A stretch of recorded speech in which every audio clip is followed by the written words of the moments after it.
So if people could come in, if people could come in, we're not going to sit, except for these tables, until after all the presentations. And that's when you'll have dinner. So could people please either take your table, if your table 1, 2, or 3, otherwise please come in. Michael, Hardy, can you ask Al to come please?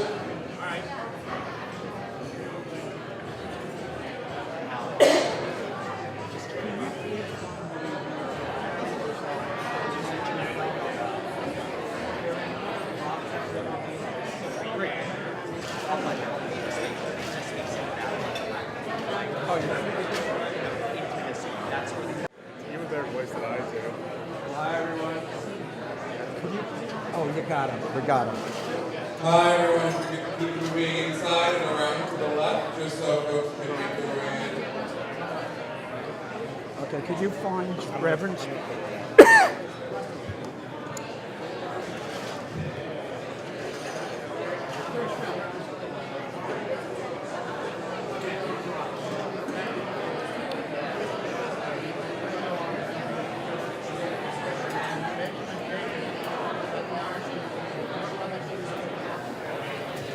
Okay.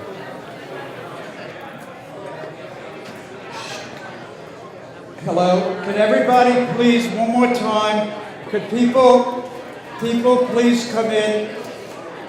Shh. Okay. We're having our keynote speaker is going to speak in 2 or 3 minutes because he has to catch a plane to speak in London. And I'm going to be introducing my dear friend. I first met Al in 1985. I was speaking at the Village Independent Democrats dinner, and I spoke a lot about gay rights and the AIDS crisis. And Al said, I want to meet with you. I want to get involved in the gay community. And we had lunch the next day, and we've been a fast couple ever since. Al has embraced the gay community. He's one of the first people to endorse same-sex marriage equality. And we've had some really good times. When Al ran for president, I took him out to the gay bars. And we were in one bar called Champs. And there's hundreds of men dancing with no shirts on. Many of them are on recreational drugs, but when they saw Al, they all thought they were on recreational drugs. Al was at the gay games to promote the gay games. And Al's had press conferences, even in my living room, to discuss the fact that we had to combat homophobia in the black community. So we all owe Al a great deal for what he's done for racial equality, economic equality, against racism, and fighting homophobia, and the great amount of work he did during the AIDS crisis.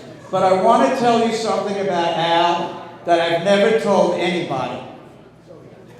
Al and I have spent several nights together. Al and I have slept together. And then we would wake up and the correction officer will say, "The judge will now see you." My friend, our friend, Reverend Al Sharpton.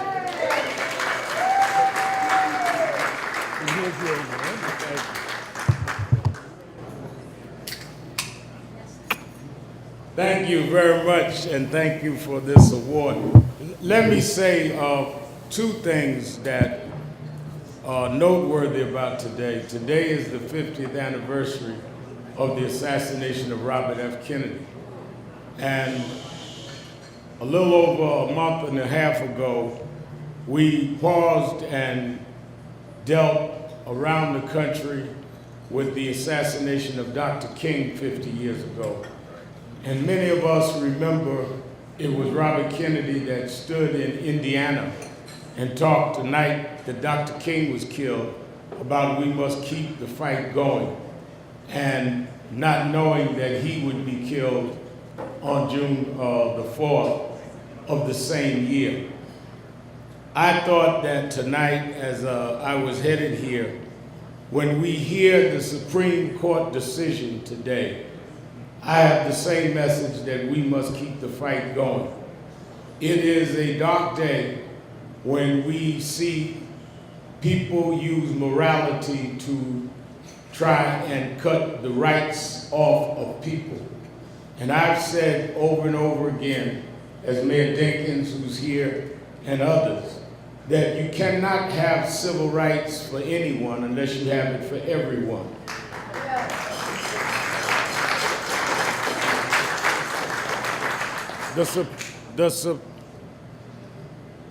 One, two. I don't know why that happened.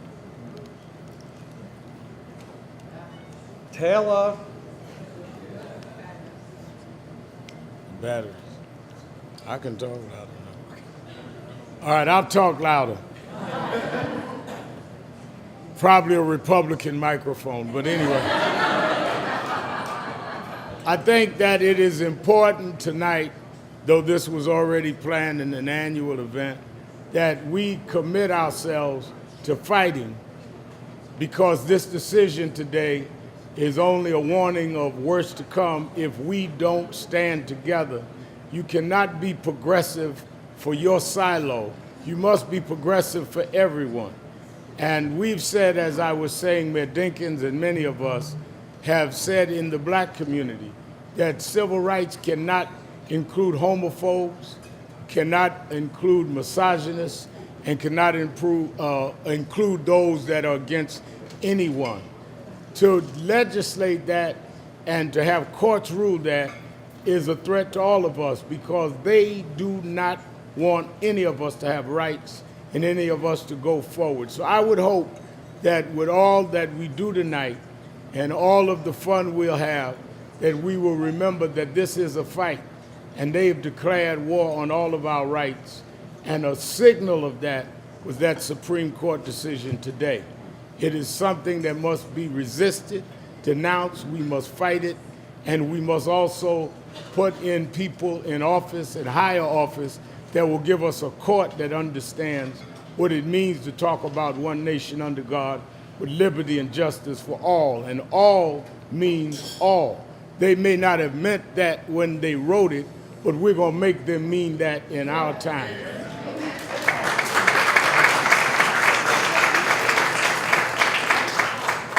Alan Roscoff was a soldier and an ally and a leader when it was not popular to be in other communities. And I think that one of the reasons that he and I have been friends since '85 is that we've not only gone to jail together for gay rights, we've gone to jail together for blacks, for police brutality, and for many other issues. And we all must be inclusive, and we must be brave to stand up for it. So those that are being honored tonight have represented that, but Alan has lived that, and that is why all of us have been friends with Alan. And Alan is someone who doesn't mind getting in your face or going to jail or making sure something happens. And there are too few people like that that's still out here, but they're the ones that open the doors. And then those that are more accepted and polished walk through the doors. But don't ever forget, your resume didn't get you in the door. It was those that were maybe a little abrasive, maybe a little confrontational, that opened the doors for your resume. I often talk about a guy told me that he did not make it because of the civil rights marches and all of our demonstrating. He said, look at my resume, Reverend Al. I went to the right schools. I had the right pedigree. I knew the right people. And he handed me his resume, and I looked at it. I said, yes, it is very impressive. He said, well, civil rights didn't write that resume. I said, you're right, but civil rights made somebody read that resume.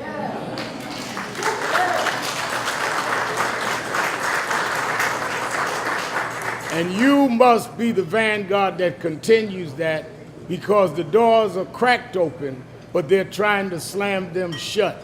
And we must put our shoulders and our bodies there to make sure they never close that and that they never get away with going back to where it was. And clearly, that is the intention.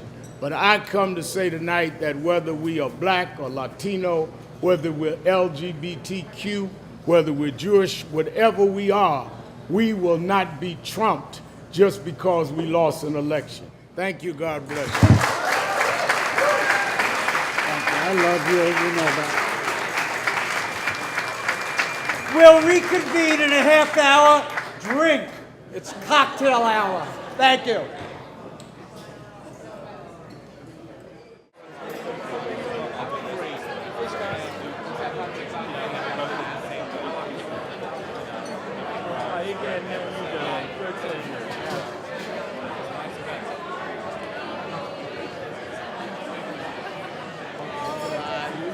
Oh my God. You defied my borough presidency. You did. You did. You did. You look beautiful. I do. You look beautiful. Oh my God, I love that picture. That's a picture of Facebook. They're adorable. They're like little guys. So you go say hi to Alicia and see her friends.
Hoping to say hi for a second if you had. Hi, how are you? Everything good? So you know, Nib Campbell's brother has Tourette syndrome. He has what? Tourette syndrome.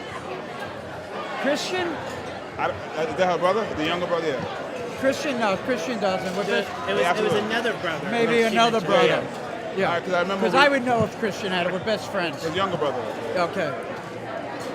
Good to see you.